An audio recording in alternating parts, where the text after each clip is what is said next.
Meus amados, que a paz de Cristo esteja com vocês. Bíblia, papel e caneta na mão e vamos ao estudo do livro de Gênesis, capítulo 1, a partir do versículo 11. Em seguida, Deus, disse que a terra produza todo tipo de vegetais, isso é, plantas que deem sementes e árvores que deem frutas. E assim aconteceu. A terra produziu todo tipo de vegetais, plantas que dão sementes e árvores que dão frutas.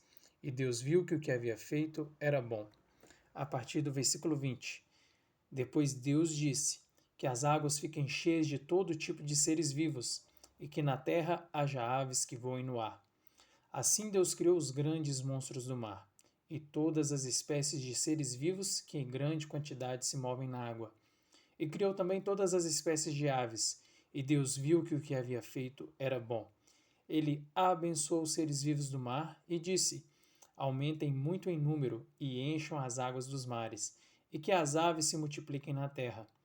Versículo 24. Então Deus disse: que a terra produza todo tipo de animais domésticos, selvagens e os que se arrastam pelo chão, cada um de acordo com a sua espécie. Capítulo 2, a partir do versículo 4. E foi assim que Deus criou o céu e a terra. Quando o Senhor Deus fez o céu e a terra, não havia brotado nem capim, nem plantas, pois o Senhor ainda não tinha mandado chuvas, e não havia ninguém para cultivar a terra. Mas da terra saiu uma corrente de água que regava o chão. Então, do pó da terra, o Senhor formou o ser humano. O Senhor soprou no nariz dele uma respiração de vida, e assim ele se tornou um ser vivo. Veja que interessante. Nesses versículos que lemos, podemos tirar algumas lições muito valiosas. Vamos iniciar o estudo. Deus dá à terra a capacidade de produzir as plantas. Deus dá às águas a capacidade de produzir os peixes. Veja que quando Deus vai criar os animais, as plantas, os peixes, as aves, ele não cria diretamente. Ele dá à terra a estrutura e a capacidade de criar os animais e os vegetais e ordena que a própria terra produza. Da mesma forma, ele faz com o mar. Ele dá às águas toda a estrutura, as capacidades para criar os peixes. Da mesma forma é na nossa vida. Deus nos criou, nos deu um propósito e nos deu a estrutura de gerar os nossos frutos. É por isso que muitas vezes Deus não vai fazer por nós aquilo que nós mesmos devemos fazer, aquilo que Ele já nos deu a estrutura. Quando ficar impossível às nossas capacidades, Ele entra com milagre.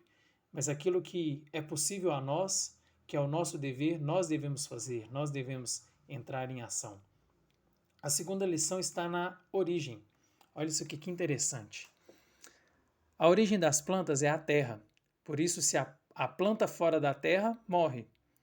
A origem dos peixes é a água. E das aves e dos animais selvagens são os céus e a terra. Por isso, se você tirar o peixe da água ou colocar uma ave ou animal selvagem na água, ele morre. Por quê? Longe da origem não há vida. Ao criar o homem, Deus modela o seu corpo com o barro, mas dentro de si ele cria o espírito e o sopra dentro do seu corpo. A origem do homem é o próprio Deus. Olha que interessante. Se você tira uma planta da terra, ela morre. Se você tira um peixe da água, ele morre. Por quê? Longe da origem não há vida. Deus criou o espírito, o homem, dentro de si. Se o homem estiver longe de Deus, ele morre. É por isso que o homem sem Deus morre. Não há vida longe da origem. Por isso Jesus disse: eu sou o caminho, a verdade e a vida. Ninguém chega ao Pai a não ser por mim. João, capítulo 14, versículo 6. Jesus é o único caminho para a nossa origem, que é Deus Pai. Neste momento eu te convido a fazer uma reflexão e ver se você está caminhando para a sua origem ou se você está se afastando dela. Lembre-se, não há vida longe da sua origem. O homem sem Deus morre porque quando o nosso tempo aqui na Terra acabar e o nosso corpo de carne voltar ao pó, nós voltaremos à nossa origem, que é o Espírito que foi criado dentro de Deus. Por isso Jesus te diz: eu sou o caminho, a verdade e a vida. Não há outro caminho para voltar à origem, a não ser por mim. Se você gostou desse vídeo, curta, comente e compartilhe com seus amigos que precisam ouvir essa mensagem. Paz e prosperidade, que Deus te abençoe.